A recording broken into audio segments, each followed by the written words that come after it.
शांति। आज की मुख्य शिक्षा और समझ है। पहला नंबर, ब्रह्मा और शिव बाबा के महत्व को समझें। माया के प्रभाव से यह ख्याल आता है कि हमें केवल शिव बाबा को याद करना चाहिए और ब्रह्मा का महत्व नहीं है, लेकिन मुरली में स्पष्ट किया गया है कि शिव बाबा ब्रह्मा के तन द्वारा ही ज्ञान देते हैं। ब्रह्मा का अस्वीकार करना माया के जाल में फंसने का लक्षण है। दूसरा पॉइंट है प्रैक्टिकल जीवन में ज्ञान का उपयोग।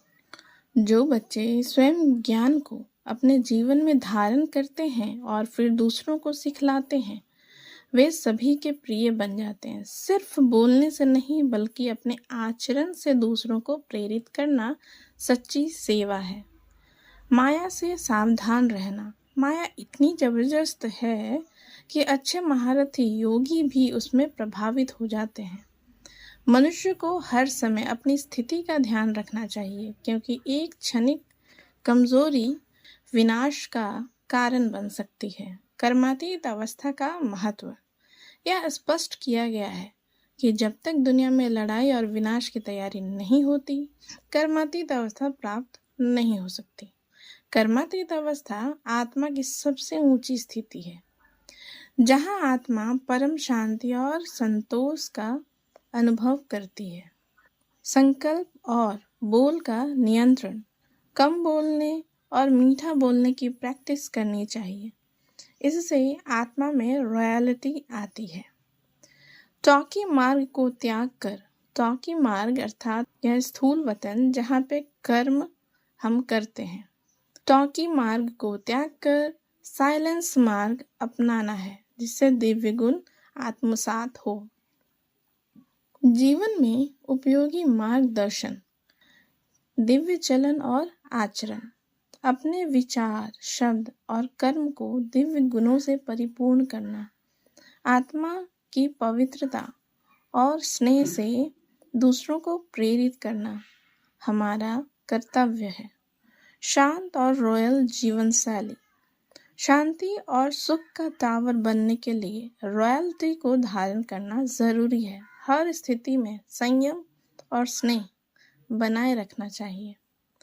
परमात्मा की याद। शिव बाबा को याद करना और उनकी शिक्षाओं को आत्मसात करना माया से बचने का मुख्य उपाय है। स्नेह और ज्ञान के माध्यम से दुनिया को परिवर्तन करना हमारा उद्देश्य है।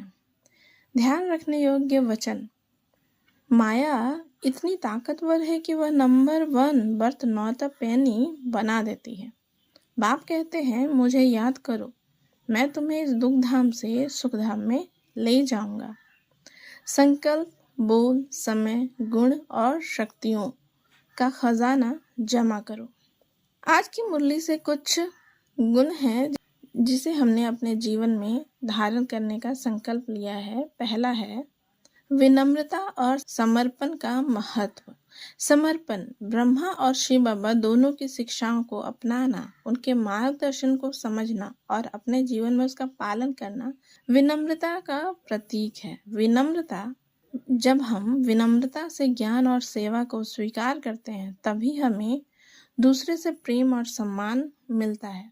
अपने अहंकार को छोड़कर खुद को नॉलेजफुल या सर्वश्रेष्ठ साबित करने की कोशिश से बचना है। माया पर विजय पाने का तरीका। अंतर्मुखी बने। बाहरी दुनिया के प्रभावों से बचने के लिए अपनी आत्मा के साथ गहरे से जुड़े। योग बल का अभ्यास। शिव बाबा को याद करना ही माया को हराने का सबसे सशक्त हथियार है। और सतत जागरूकता। अपने विचारों, कार्यों और शब्दों पर ध्यान देते हुए यह सुनिश्चित करें कि कहीं माया हमारे अंदर प्रवेश न कर जाए। कर्म का दर्शन। कर्मातीत अवस्था यह वह स्थिति है जहां आत्मा निसंकल्प और शुद्ध हो जाती है, और इस अवस्था तक पहुंचने के लिए निरंतर आत्मनिरीक्षण और सुधार आवश्यक है। ध्यान देने के लिए विचार। मैं आत्मा हूँ, परमात्मा के साथ जुड़कर इस संसार में सुख, शांति और दिव्यता फैला रही हूँ। माया के सभी जाल से मुक्त होकर मैं कर्मातीत अवस्था की ओर बढ़ रही हूँ। श्री बाबा के प्रेम और ज्ञान से मैं औरों को स्नेह और सहयोग प्रदान कर रही हूँ। ओम शांति।